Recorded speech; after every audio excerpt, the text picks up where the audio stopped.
Hi, Capricorn. Welcome to your December 2021 horoscope. I hope you're doing well.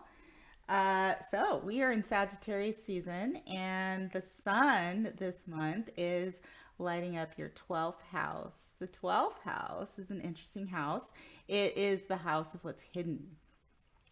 Secrets can be your dream space, your subconscious mind, and with the sun in that house, what you already experience, which can be a very profound dream space or thought process, is being highlighted even more this month.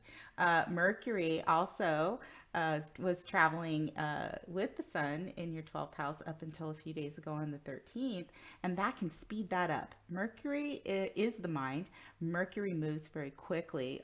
Thoughts and ideas come very, very quickly. So you could have been planning behind the scenes, not really revealing what it is that you're planning to do, or you could be having a very active dream life recently, and which means you may not have been getting a lot of sleep. But Sagittarius, Mercury and Sag can be very profound, philosophical, and expansive. So, even if your dreams have been keeping you up, or the intuitive hits are coming so quickly that it's sort of disturbing your rest, hopefully those have been some really powerful and inspirational experiences. Mercury has now, like I said, it moved out of Sagittarius on the 13th. It's moved into your first house, and where it becomes a little bit more serious. Your thoughts and your communication actually start to come into your physical reality, and your conversations and what it is that you want to do are of a more serious and nature, of a more long-term view. And that Mercury is joining Pluto, that has been transiting your first house for a while, which could have found you completely transforming who you are as a person over these last years, and creating something very meaningful. So, what you stand for could have become very, very important to you, and a lot of people that see you could have noticed some very significant changes. With Mercury coming into that house, you're talking about it, and thinking about those things much more seriously. Venus has also joined Pluto, conjunct in Capricorn for you. And Venus is, love and money primarily, but really overall, anything that you value. So Venus in Capricorn tends to be pretty serious in terms of what it values, and conjunct Pluto, those areas of your life are going to be under review. And that could be your relationships. It could be how you value money. Your conversations around that are going to be of a serious nature, and they're going to be things that you are wanting to talk about, that will be built over time. So it could be solidifying a relationship, maybe taking it to another level, or maybe deciding that the relationships that you're in no longer work for where you're going personally. So it's actually a very busy time with Venus traveling with Pluto for a while. It's going to be traveling in your first house through the beginning of March, and it will experience a retrograde that occurs on Sunday. Uh, you might feel there's a little delay in whatever it is that you're looking at in terms of love or money. And you might want to sort of sit back and review as that transit takes place before you actually make any hard decisions. Because as a Capricorn, whatever it is you decide to do, you want it to be something that will last, something that is going to be strong and stable. So you'll have time. A lot of people get a little nervous when there are retrogrades, I don't think that it's a bad thing. I think it slows things down enough, especially in the areas of love and money, and when that is actually affecting you personally and how you're showing up in the world to other people and how you're feeling about yourself. There's nothing wrong with having a little bit of time to actually review it and make sure that it is actually what you want.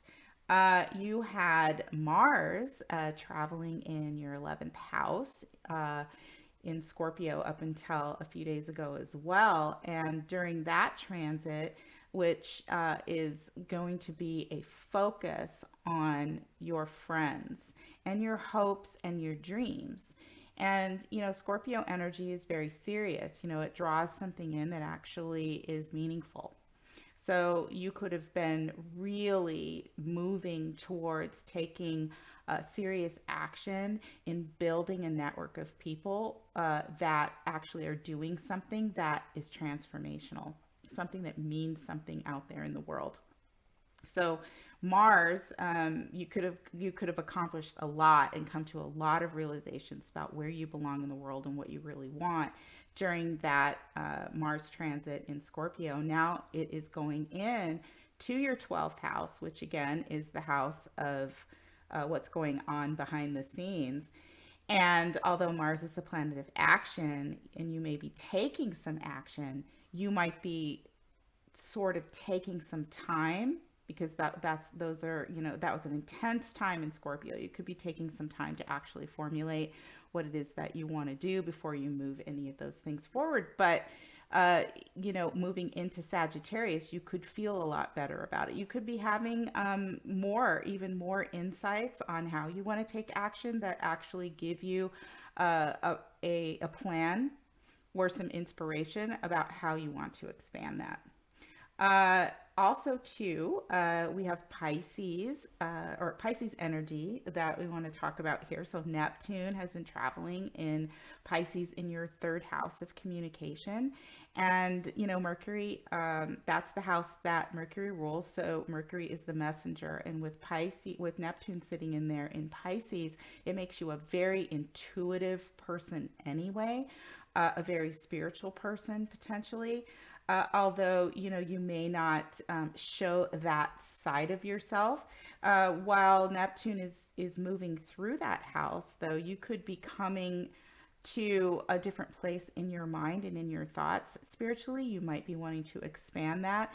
You might have been going through a period of flux where you knew that you wanted to do something different, or have conversations in a different way of a spiritual nature, but there could have been some confusion about really what you believed in and what direction you wanted to take that to.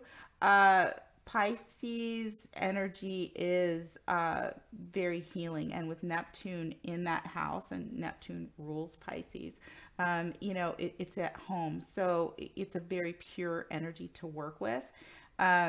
Retrograde, as it was for a while, slows that down a little bit, which is a good thing. When you're talking about big issues like spirituality and healing, and how you think about those things and how you're going to communicate those things. And now that it's going forward out of the retrograde, you might be able to start seeing a little more clearly and understanding what it is that you actually want to do in terms of expanding your spirituality, or what it is that you need to heal. And Neptune can help you do that. So we have a lot of other things going on in December in the sky. We have a full moon in Gemini coming up on Sunday, and I will talk about that in another video, and that'll be super exciting. Of course, we have Jupiter that will be moving into Pisces with Neptune out of Aquarius, which is sitting in your second house of values. And Jupiter is the planet of luck, so it can expand things, and hopefully you experienced some kind of luck and expansion in the area of your finances and your earned income during that time. But now that it's going to move into Pisces, we might actually be able to expand that into something that is of a much higher level, and sort of turn that into something that is of a spiritual nature for us. or actually being able to put those dreams into reality, into play. So I hope that you are doing well. I'm wishing you a very happy holiday season. Looking forward to talking to you again in January. And yeah, thanks for coming, Capricorn. Have a great rest of the month.